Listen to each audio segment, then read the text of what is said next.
People often say, are the heroes that the British used to produce, are they gone, are they finished? Are we now living in the Asian tiger? We're living in their times. We're living now with the Chinese and the Koreans. They're now at the top of the tree. They're now the big cheesies. They're now the people who are going to dominate the world. It doesn't matter how many cheap radios they build or cheap cars they build. They'll never have what we have. And that's British blood. Yeah!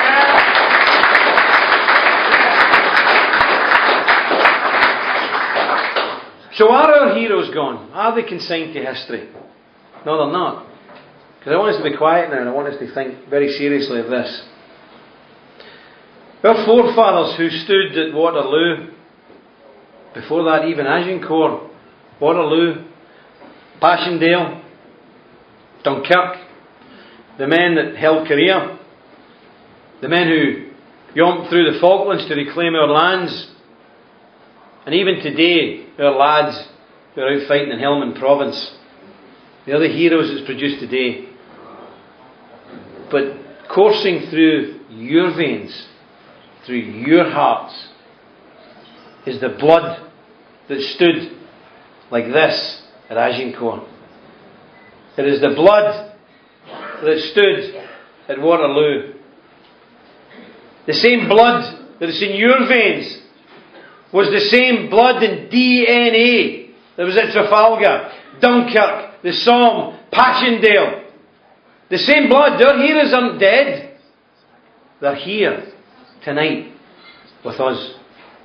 They live in and through each and any one of you. You are the sum total of your ancestors. Think what they suffered. Think what they gave.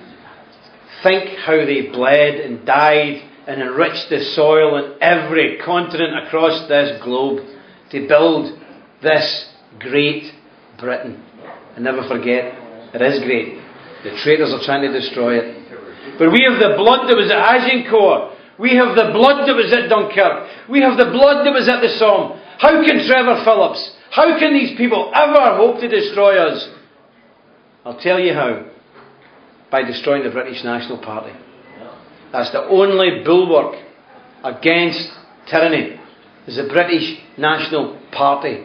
You people have joined, you have given, you have campaigned, you have leafleted. We are the front line.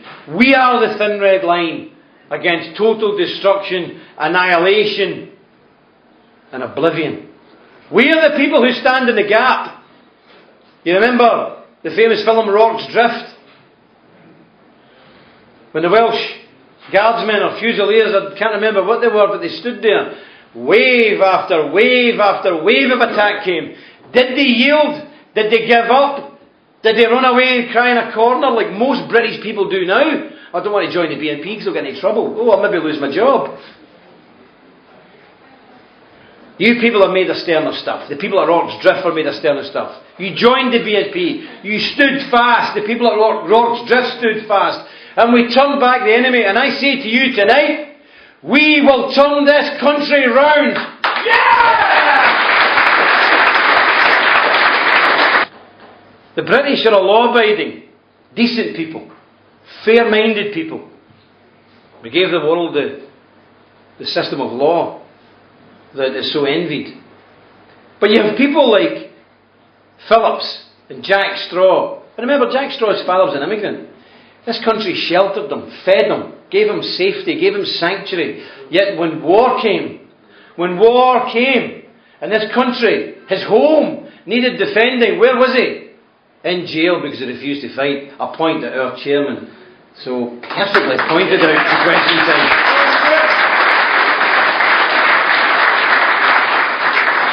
Where were our fathers and grandfathers? In khaki, where they should have been. But these people have made a fatal mistake, friends. They have mistaken our decent natures for being soft.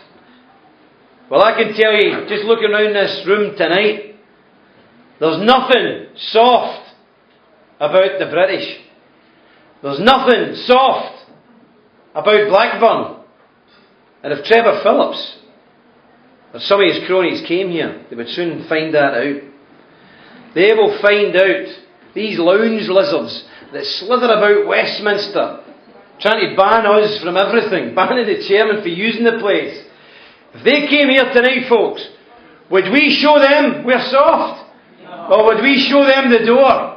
The door.